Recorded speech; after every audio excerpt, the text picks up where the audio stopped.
श्री राम जय जय राम, श्री राम जय जय राम। जय श्री राम दोस्तों, आपका मेरे YouTube चैनल ज्ञान की गंगा में स्वागत है। हमने रामायण कथा के अयोध्या कांड में पिछले अध्याय में देखा था कि श्री राम, लक्ष्मण और भरत ऋषि भारद्वाज के आश्रम में पहुंचते हैं। वहां से भेंट करने के पश्चात भारद्वाज उन्हें बताते हैं कि उनके रहने के लिए चित्रकूट नामक स्थान अधिक उत्तम है। तत्पश्चात वे तीनों चित्रकूट की यात्रा के लिए निकलते हैं। चित्रकूट में पहुंचकर वहां का मनोरम दृश्य देखकर वे तीनों निश्चय करते हैं कि आगे का वनवास का समय वे चित्रकूट में ही व्यतीत करेंगे और वहां पर श्री राम लक्ष्मण को एक कुटी बनाने की आज्ञा देते हैं। इसके आगे की कथा हम आज के अध्याय में श्रवण करेंगे। जय श्री राम। अध्याय 18 सुमंत का अयोध्या लौटना। राम से विदा लेकर सुमंत अयोध्या पहुँचे। उन्होंने देखा कि पूरे अयोध्या में शोक और उदासी व्याप्त थी। उन्हें आते हुए देखकर अयोध्या वासियों ने दौड़कर रथ के चारों ओर से घेर लिया और प्रश्नों की बौछार करना आरंभ कर दिया। राम, लक्ष्मण, सीता कहाँ हैं?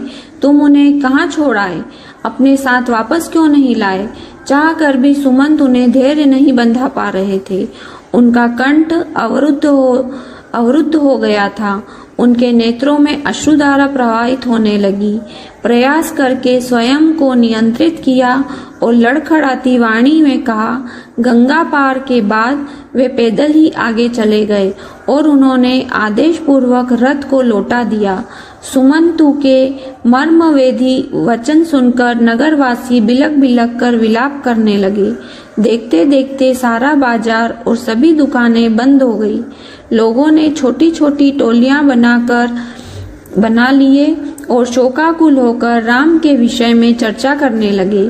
कोई कहता, राम के बिना अयोध्या सूनी हो गई है, हमें भी यह नगर छोड़कर अन्यत्र चले जाना चाहिए। कोई कहता, राम हमसे पिता की भांति स्नेह करते थे, उनके चले जाने से हम लोग अनाथ हो गए हैं। अन्य कोई कहता, यह राज्य अब उजड़ गया है, यहाँ रहने का अब कोई अर्थ नहीं है, चलो हम सब भी वन में चलें। कोई महाराज दशरथ की निंदा करता तो कोई रानी कैकेयी को दुर्वचन कहता। सुमंत राजप्रसाद के उस श्वेत भवन में जा पहुँचे जहाँ महाराज दशरथ पुत्र वियोग में व्याकुल अर्धमूर्छित व्यवस्था में पड़े अपने अंतिम श्वास गिने रहे थे। आशा की कोई धूमिल किरण कभी कभी चमक उठती थी और उन्हें लगता था कि संभव है सुमंत अनुनय विनय करके राम को लौटा लाए। संभवतः राम न आए, किंतु कदाचित सुमंत सीता को ही वापस ले आए। उसी समय सुमंत ने आकर महाराज के चरण स्पर्श किया और विषादपूर्ण स्वर में राम को वन में छोड़ आने की सूचना दी। सुनते ही व्यथित महाराज मूर्छित हो गए। संपूर्ण महल में हाहाकार मच गया। महाराज को झंझोरते हुए कौशल्या ने कहा, हे आर्यपुत्र, आप चुप कैसे हो गए? बात क्यों नहीं करते? आप तो कैकेयी से की हुई आपकी प्रतिज्ञा पूरी हो चुकी है, फिर आप दुखी क्यों हैं? महाराज की मूर्छा भंग होने पर वे राम, सीता और लक्ष्मण का स्मरण करके विलाप करने लगे। उन्हें धैर्य बंधाते हुए सुमंतु ने हाथ जोड़कर कहा, कृपा निधान, राम ने आपको प्रणाम करके कहा है कि हम सब सकुशल हैं। माता कौशल्या के लिए संदेश दिया है कि वे महाराज की हृदय से सेवा करें और कैकेयी के प्रति हृदय में किसी प्रकार का कलुष न रखे। भरत को भी उन्होंने पिता की आज्ञा का पालन करने का आदेश दिया है। महाराज दशरथ ने गहरी सांस छोड़ते हुए कहा, सुमंत, होनी को कौन टाल सकता है? इस आयु में मेरे प्रिय पुत्र मुझसे अलग हो गए। इस संसार में इससे बढ़कर भला क्या दुख होगा? कौशल्या कहने लगी, राम, लक्ष्मण और विशेषतः सीता जो सदा सुखपूर्वक महलों में रही है, कैसे वन के कष्टों को सहन कर पाएंगे? राजन, आपने ही उन्हें वनवास दिया है, आप जैसा निर्दयी और कोई नहीं होगा। यह सब आपने केवल कैकेयी और भरत के सुख के लिए किया है। कौशल्या के इन कठोर वचनों को सुनकर महाराज का हृदय विदीर्ण हो गया। नेत्रों में अश्रु भरकर वे बोले, कौशल्य, तुम तो मुझे इस तरह मत धिक्कारो, मैं तुम्हारे हाथ जोड़ता हूँ। दशरथ के इन दीन वचनों को सुनकर कौशल्या का हृदय पानी पानी हो गया और वे रोने लगी। फिर दोनों हाथ जोड़कर वे बोली, हे आर्यपुत्र, दुख में मेरी बुद्धि को हर लिया है, मुझे क्षमा करें। राम को यहाँ से गए आज 5 रात्रियां व्यतीत हो चुकी है, किंतु मुझे ये 5 रात्रियां 5 वर्षों जैसी प्रतीत हुई है। इसलिए मैं अपना विवेक खो बैठी और ऐसा अनर्गल प्रलाप करने लगी। कौशल्या के वचन सुनकर राजा दशरथ ने कहा, कौशल्य, जो कुछ भी हुआ है वह सब मेरे ही कर्मों का फल है। सुनो, मैं तुम्हें बताता हूँ। महाराज दशरथ ने कहा, कौशल्य, यह मेरे विवाह से पूर्व की घटना है। एक दिन संध्या के समय अकस्मात में धनुष बाण ले रथ पर सवार हो शिकार के लिए निकल पड़ा। जब मैं सरयू के तट के साथ साथ रथ में जा रहा था तो मुझे ऐसा शब्द सुनाई पड़ा मानो वन्य हाथी गरज रहा हो। उस हाथी को मारने के लिए मैंने तीक्ष्ण शब्द भेदी बाण छोड़ दिया। बाण के लक्ष्य पर लगते ही किसी जल में गिरते हुए मनुष्य के मुख से ये शब्द निकले, हाय मैं मरा, मुझ निरपराध को किसने मारा है? पिता, हे माता, अब मेरी मृत्यु के पश्चात तुम लोगों की भी मृत्यु जल के बिना प्यासे ही तड़प तड़प कर हो जाएगी। न जाने किस पापी ने बाण मारकर मेरी और मेरे माता पिता की हत्या कर डाली। इससे मुझे ज्ञात हुआ कि हाथी की गर्जन सुनना मेरा भ्रम था। वास्तव में वह शब्द जल में डूबते हुए घड़े का था। उन वचनों को सुनकर मेरे हाथ कांपने लगे और मेरे हाथों से धनुष भूमि पर गिर पड़ा। दौड़ता हुआ मैं वहां पर पहुंचा जहां पर वह मनुष्य था। मैंने देखा कि एक वनवासी युवक रक्त रंजित पड़ा है और पास ही एक औंधा घड़ा जल से भरा पड़ा है। मुझे देखकर क्रुद्ध स्वर में वह बोला, राजन, मेरा क्या अपराध था जिसके लिए आपने मेरा वध करके मुझे दंड दिया है? क्या यही मेरा अपराध यही है कि मैं अपने प्यासे वृद्ध माता पिता के लिए जल लेने आया था? यदि आपके हृदय में किंचित मात्र भी दया है तो मेरे प्यासे माता पिता को जल पिला दो, जो निकट ही मेरी प्रतीक्षा कर रहे हैं। किंतु पहले इस बाण को मेरे कलेजे से निकालो, जिसकी पीड़ा से मैं तड़प रहा हूँ। यद्यपि मैं वनवासी हूँ, किंतु फिर भी ब्राह्मण नहीं हूँ। मेरे पिता वैश्य और मेरी माता शूद्र है, इसलिए मेरी मृत्यु से तुम्हें ब्रह्म हत्या का पाप नहीं लगेगा। मेरे द्वारा उसके हृदय से बाण खींचते ही उसके प्राण त्याग दिए। अपने इस कृत्य से मेरा हृदय पश्चाताप से भर उठा। घड़े में जल भरकर मैं उसके माता पिता के पास पहुंचा। मैंने देखा वे दोनों अत्यंत दुर्बल और नेत्रहीन थे।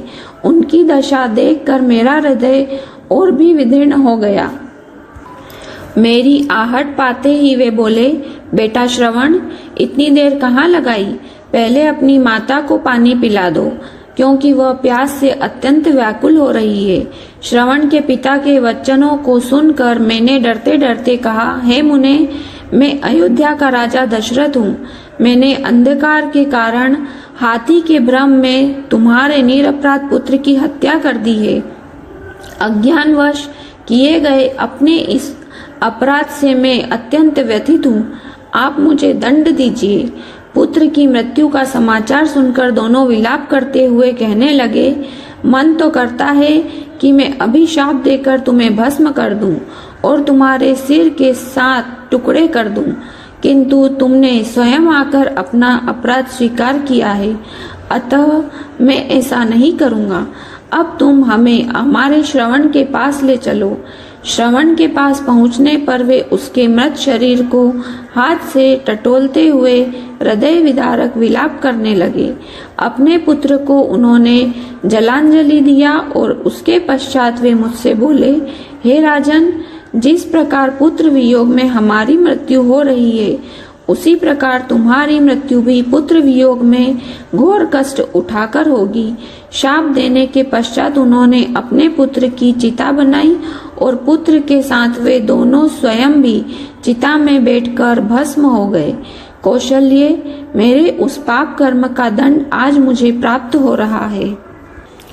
श्रवण कुमार के वृत्तांत को समाप्त करने के पश्चात राजा दशरथ ने कहा, कौशल्य, मेरा अंतिम समय अब निकट आ चुका है। मुझे अब इन नेत्रों से कुछ भी दिखाई नहीं दे रहा है। राम को अब मैं कभी नहीं देख सकूंगा। मेरी समस्त इंद्रियां मुझसे विदा हो रही है। मेरी चेतना शून्य हो रही है। हाय राम, हाय लक्ष्मण, हा पुत्र, हा सीता, हाय कुलघातिनी कैकेयी। कहते कहते राजा दशरथ की वाणी थम गई, श्वास उखड़ गए और उनके प्राण पखेरु उड़ गए। उनके प्राण निकलते ही रानी कौशल्या पछाड़ खाकर भूमि पर गिर पड़ी। सुमित्रा आदि रानियां तथा अन्य स्त्रियां भी सिर पीट पीट कर विलाप करने लगी। समस्त अंतपुर में करुणाजनक क्रंदन गूंजने लगा। सदैव सुख समृद्धि से भरे रहने वाला राजप्रसाद दुख का आगार बन गया। चैतन्य होने पर कौशल्या ने अपने पति का मस्तक अपनी जांघों पर रख कर और विलाप करती हुई बोली, हा दुष्ट कैकेयी, तेरी कामना पूरी हो गई। अब तू सुखपूर्वक राज्य सुख को भोग। पुत्र से तो मैं पहले ही विलग कर दी गई थी, आज पति से भी वियोग हो गया है। अब मेरे लिए जीवित रहने का कोई अर्थ नहीं रहा। कैकेयी की राजकुमारी ने आज कौशल का नाश कर दिया है। मेरे पुत्र और पुत्रवधू अनाथों की भांति वनों में भटक रहे हैं। अयोध्यापति तो हम सबको छोड़कर चले गए। अब मिथिलापति भी सीता के दुख से दुखी होकर अधिक दिन जीवित नहीं रह पाएंगे। हाय कैकेयी, तूने 2 कुलों का नाश कर दिया है। कौशल्या महाराज दशरथ के शरीर से लिपटकर फिर मूर्छित हो गई। प्रातःकाल होने पर रोते हुए मंत्रियों ने राजा के शरीर को तेल के कुंड में रख दिया। राम के वियोग से पूर्व में ही पीड़ित अयोध्या वासियों को महाराज की मृत्यु के समाचार ने और भी अधिक दुखी बना दिया। राजा की मृत्यु के समाचार प्राप्त होते ही समस्त व्यथित मंत्री, दरबारी, मार्कंडेय, मोदगल, वामदेव, कश्यप तथा जाबाली वशिष्ठ के आश्रम में एकत्रित हुए। उन्होंने ऋषि वशिष्ठ से कहा, हे महर्षि, राज सिंहासन रिक्त नहीं रह सकता, अतः किसी रघुवंशी को सिंहासनाधीन कीजिए। शीघ्र अयोध्या के सिंहासन को सुरक्षित रखने का प्रबंध कीजिए, अन्यथा किसी शत्रु राजा के मन में अयोध्या पर आक्रमण करने का विचार उठ सकता है। वशिष्ठ जी ने कहा, आप लोगों का कथन सत्य है। स्वर्गीय महाराज के द्वारा भरत को राज्य का उत्तराधिकारी घोषित किया ही जा चुका है, अतः मैं भरत को उनके नाना के यहाँ से बुलाने के लिए अभी ही किसी कुशल दूत को भेजने की व्यवस्था करता हूँ। तत्काल राजगुरु वशिष्ठ ने सिद्धार्थ, विजय, जयंत तथा अशोक नंदन नामक चतुर दूतों को बुलवाकर आज्ञा दी कि शीघ्र कैकेयी जाओ और मेरा यह संदेश भरत और शत्रुघ्न को दो कि तुम्हें अत्यंत आवश्यक कार्य से अभी अयोध्या बुलाया है। ध्यान रखो कि वहां पर राम, लक्ष्मण और सीता को वन भेजने का या महाराज की मृत्यु का वर्णन कदापि मत करना। कोई भी ऐसी बात उनसे मत कहना जिससे उन्हें किसी अनिष्ट की आशंका हो या उनके मन में किसी भी प्रकार के अमंगल का संदेह उत्पन्न हो। गुरु वशिष्ठ के आज्ञा पाते ही चारों दूतों ने वायु के समान वेग वाले अश्वों पर सवार होकर कैकेयी देश के लिए प्रस्थान किया। वे मालिनी नदी पार करके हस्तिनापुर होते हुए पहले पांचाल और फिर वहां से शरदंड देश पहुंचे। वहां से वे इक्षुमती नदी को पार करके वाहिक देश पहुंचे। फिर विपाशा नदी पार करके कैकेयी देश के गिरिव्रज नामक नगर में पहुंच गए। जिस रात्रि ये दूत गिरिव्रज पहुंचे उसी रात्रि को भरत ने एक अशुभ स्वप्न देखा। निद्रा त्यागने पर स्वप्न का स्मरण करके वे अत्यंत व्याकुल हो गए। अपने उस स्वप्न के विषय में एक मित्र को बताते हुए उन्होंने कहा, हे सखा, रात्रि में मैंने एक भयानक स्वप्न देखा है। स्वप्न में पिताजी के सिर के बाल खुले थे। वे पर्वत से गिरते हुए गोबर से लथपथ थे और अंजलि से बार बार तेल पी पीकर हंस रहे थे। मैंने उन्हें तिल और चावल खाते तथा शरीर पर तेल मलते देखा। इसके बाद मैंने देखा कि सारा समुद्र सूख गया है। चंद्रमा टूटकर पृथ्वी पर गिर पड़ा है। पिताजी के प्रिय हाथी के दांत टूट गए हैं। पर्वतमालाएं परस्पर टकराकर चूर हो गई है और उससे निकलते हुए धुएं से पृथ्वी और आकाश काले हो गए हैं। मैंने देखा कि राजा गधों के रथ में सवार होकर दक्षिण दिशा की ओर चले गए हैं। ऐसा प्रतीत होता है कि यह स्वप्न किसी अमंगल की पूर्व सूचना है। मेरा मन अत्यंत व्याकुल हो रहा है। भरत ने स्वप्न का वर्णन समाप्त किया ही था कि अयोध्या के चारों दूतों ने वहां प्रवेश कर उन्हें प्रणाम किया और गुरु वशिष्ठ का संदेश दिया। हे राजकुमार, गुरु वशिष्ठ ने अयोध्या की कुशलता का समाचार दिया है तथा आपसे तत्काल अयोध्या चलने का आग्रह किया है। कार्य आवश्यक है, अतः आप तत्काल अयोध्या के लिए चलें। जय श्री राम। आज का अध्याय यहीं समाप्त होता है। इसके आगे की कथा हम आगे के अध्याय में श्रवण करेंगे। उम्मीद है दोस्तों आपको मेरी ये वीडियो पसंद आई होगी। अगर आपको मेरी ये वीडियो पसंद आई है तो लाइक अवश्य करें और ज्यादा से ज्यादा शेयर करें। और अगर आप इस चैनल पर नए हैं तो चैनल को सब्सक्राइब कर लें और बेल आइकन दबा लें, जिससे आपको हमारी आगे आने वाली सभी नोटिफिकेशन मिलती रहेगी। जय श्री राम, जय महादेव।